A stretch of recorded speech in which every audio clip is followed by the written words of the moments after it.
राजा को ऐसा कंगन दिया, उसने रानी को दिया। रानी बोली एक कंगन का क्या करूं मैं, ये तो बहुत सुंदर है। बोला कि तो उसको बोल दूसरा और बनवा लें। वो बोला जी दूसरा किसी यहाँ से जोरी से सुनार से बनवा लो। जोरी सुनार बुलाए, वो देख के कहने लगे जी ऐसे रतन तो हमारे ने देखे ही नहीं है, ये तो पहला ऐसा कंगन है हमने आज पहली बार देखा, हम कहाँ से कैसे बनाएंगे, ऐसा तो हमारे पास नहीं है कोई भी। रानी बोली उसी को पकड़ो। बुलाया वो, बोला कि कंगन दूसरा चाहिए ऐसा। बोला जी कहाँ से लाऊं, ये तो एक ही था। बोले हमें नहीं पता, या तो कंगन ले आइए नहीं तो फिर तुम सोच लिए। अब मुश्किल हो गया। अब रविदास जी तो जानते थे, गया और जाके पैर पकड़ लिए। बोला माफ करो, संतों के दिल में दया होती है। कहते हैं ना कि संत हृदय नवनीत समाना, संतों का हृदय मक्खन के समान होता है, बहुत नरम। दया होती है उनके दिल में, लाख पाप करके लाख जुल्म करके भी उनके पास जाते हो बख्श देते हैं। हम रोजाना गलतियां करते हैं, वो रोजाना बख्शता रहता है। बुरे के साथ बुरा करे, संसार का व्यवहार है, लेकिन बुरे के साथ जो अच्छा करके दिखाता है उसको संत कहते हैं। संत कभी बदला नहीं लेते। मूर्ख आदमियों की सोच होती है, वो कभी किसी का बुरा नहीं सोचते। अगर वो बुरा करें किसी का तो संत और उनमें संसारियों में अंतर क्या है। संत उसको कहते हैं जो सत्य में समा गया, जिसने सत्य को पहचान लिया, जिसमें थोड़ा बहुत भी सत्य की ताकत है, शक्ति है, थोड़ा बहुत भी उसमें अगर उसको जाना है तो वो किसी को भी दुख नहीं देंगे, खुद कष्ट भोग लेंगे।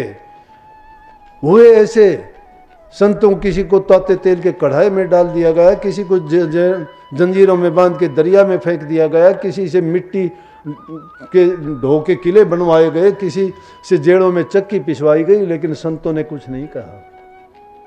पांचवें बादशाही अमरदास जी को ताते रेत में उसके पूरे बदन की चमड़ी को उतार दिया गया। पलटू साहब को ताते तेल के कढ़ाई में डाल दिया गया। कबीर साहब को जंजीरों में बांध के जमुना जी में फेंक दिया, गंगा जी में फेंक दिया गया। लेकिन जिसका सहाय वो मालिक है, उनका क्या बिगाड़ता है, लेकिन उसने कभी नहीं कहा। उन्होंने यही प्रार्थना उस मालिक से की कि अगर मालिक अगर कुछ करना चाहते हो प्रकट करके। परमात्मा ने खुद पूछा उनसे कि अगर आप कहो तो इनको सजा दूं, तो वो हाथ जोड़ के नम्रता से दीनता से कहते हैं कि नहीं, इनको सजा ना दो, इनकी बुद्धि को ठीक कर दो ताकि अच्छे हो जाए। इसीलिए संत संसार के जीवों को सुधारने के लिए आते हैं। तो संतों में उनमें बहुत अंतर होता है। रविदास जी के पैर पकड़ लिए, कहने लगे भगत क्या बात है बोलो। बोला कि आपने जो बात कही थी मैं गया था, लेकिन मैं बेईमान हो गया। जब मैंने वो आपका कहे अनुसार टका दिया तो गंगाबाई ने उसके बदले में कंगन दिया मुझे, लेकिन मैं वो कंगन आपको देना चाहिए था। आपको देने के बजाय लालच में आके मैं राजा के घर चला गया। मैंने राजा को दे दिया, राजा ने रानी को दिया, रानी ने दूसरे की मांग कर ली। अब वो मुझे मुश्किल होगी कि दूसरा कहाँ से लाऊं। जोड़ी सुनार सब ने इनकार कर दिया कि ऐसा कंगन नहीं है, उसमें जो रतन जड़े हुए हैं वो इस दुनिया में ही नहीं है। कहने लगे अब क्या करूं, आप मेरी जान बख्श सकते हो, आप मुझे बचा सकते हो किसी तरह से, क्योंकि आपके कहने से गंगा माई ने कंगन दिया था। दूसरा बोला कि अच्छा ये बात है, तो जहां चमड़ा बहने वाली जो कठौती थी, कहने लगे इसमें हाथ मार। उसमें जब हाथ मारा तो दूसरा कंगन वैसा का वैसा। बोले ऐसा ही है क्या। बोले हाँ जी बिल्कुल वही है। कहने लगा जा ले जा और तेरी जान छूट जाएगी। बोला कि बात सुन मेरी कि अगर मन चंगा तो कठौती में गंगा। कठौती उसको कहते हैं जिसमें चमड़ा भिगोते हैं, कि जब इंसान का मन अगर पवित्र है तो वो तो चमड़ा धोने वाली कठौती में भी प्रकट है, लेकिन उसको प्रकट करोगे कैसे। क्या हमारा मन का बर्तन साफ है। हम रोजाना कितनी मिथ्या बातें करते हैं, कितना कपट दिल में रखते हैं, कितनी झूठ हम बोलते हैं, कितनी जीवों को दुख हम देते हैं, कितनी हेरा फेरी की बातें करके, कितना छीना झपटी आंख में चोनी का खेल खेलते हैं, छल कपट बेईमानियां करते हैं। इस दिल को हमने इतना बुरा बना लिया है कि सच्चाई नाम की चीज इसमें ठहरती ही नहीं है। संत पुकार पुकार के कहते हैं कि अगर तुम ऐसा करोगे तो उनका कष्ट भोगना पड़ेगा, लेकिन इन चीज़ों को जानने के लिए किसी महापुरुष की शरण में जाके उनकी वचन को मान के उनके वचन के अनुसार काम करते चले जाओगे तो तुम्हारा जीवन पवित्र हो जाएगा। पहली चीज है इंसान के जीवन की पवित्रता और चरित्रवान बनने की। जिस इंसान का चरित्र कुछ भी नहीं है, चाहे उसके पास सारी दुनिया की संपदा क्यों ना आ जाए, कितनी धन दौलत क्यों ना हो, कितने महल मकान क्यों ना हो, कितना ऊंचा वंश खानदान क्यों ना हो, कितना ऊंचा उसका पद क्यों ना हो, लेकिन 2 कौड़ी का भी नहीं है। लेकिन जिस इंसान के पास चरित्र है, जिसके शुद्ध विचार पवित्र हैं, जिनके हृदय में प्रभु की भक्ति है, उसके पास सब बादशाहों का बादशाह है वो। क्योंकि प्रभु नाम की शक्ति, भक्ति की शक्ति जिस इंसान के दिल में है, उसके तुल्य संसार में कोई चीज नहीं है। और हमें वो चीज मिली हुई है, वो ताकत नाम में है।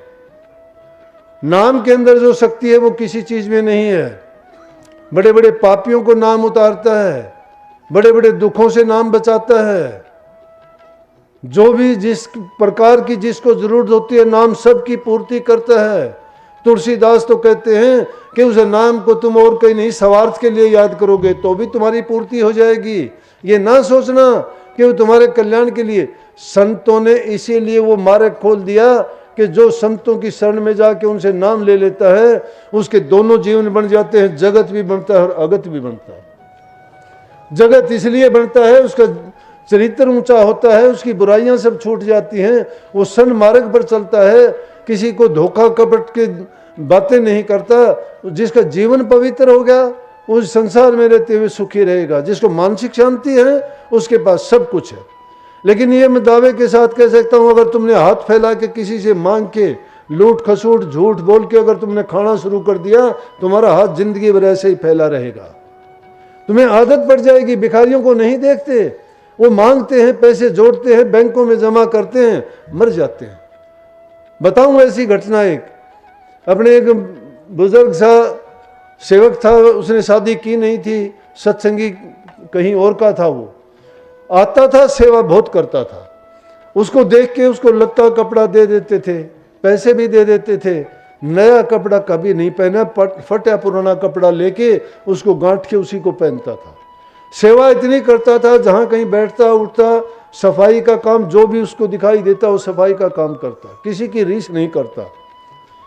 अपने अंदर वो सेवा भाव नहीं है जो उसके अंदर था। ये मैं बात बताऊं, चाहे वो उसके भक्ति करने का या नाम जपने का या ध्यान का या कोई भी उसका तरीका अलग होगा, मैं नहीं जानता, लेकिन सेवा उसकी 1 नंबर की थी। अपने गुरु पर उसका विश्वास इतना दृढ़ था कि शायद ही हम में मुश्किल से ढूंढने से मिलेगा।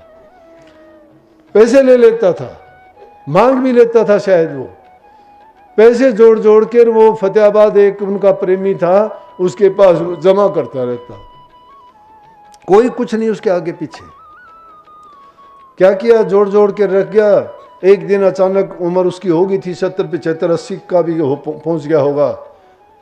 उसके चेतन धार निकल गई शरीर से, ये पिंजरा खाली करके हंस चला गया, उड़ गया। वो आदमी अब क्या करे, उस पैसे को और उसकी वो जो थी गठड़ी उसको उठाए, फिर मेरे पास लेके आया, बोला इसमें पैसे हैं। वो मेरे पास जमा करता था, मैंने नहीं पूछा कितने पैसे हैं। बोले आप कहीं लगा देना। मैं क्यों लगा दूं, आप लगा दो, कहां लगाओगे। पूरी जिंदगी वो मांगता रहा, लेकिन ना उसको खर्च करा, ना वो किसी को दे सका, ना कोई पुण्य कर सका।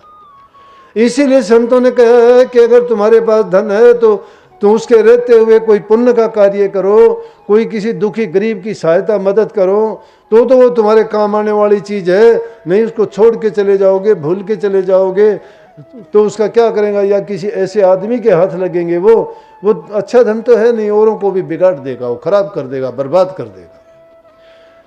जो ऐसी चीजें आ जाती हैं उनकी बर्बादी तो ऐसी है, जिस प्रकार से पानी बांटो नाव मर, घर में बांटो दाम, दोनों हाथ उड़ीची, यही सयानो काम।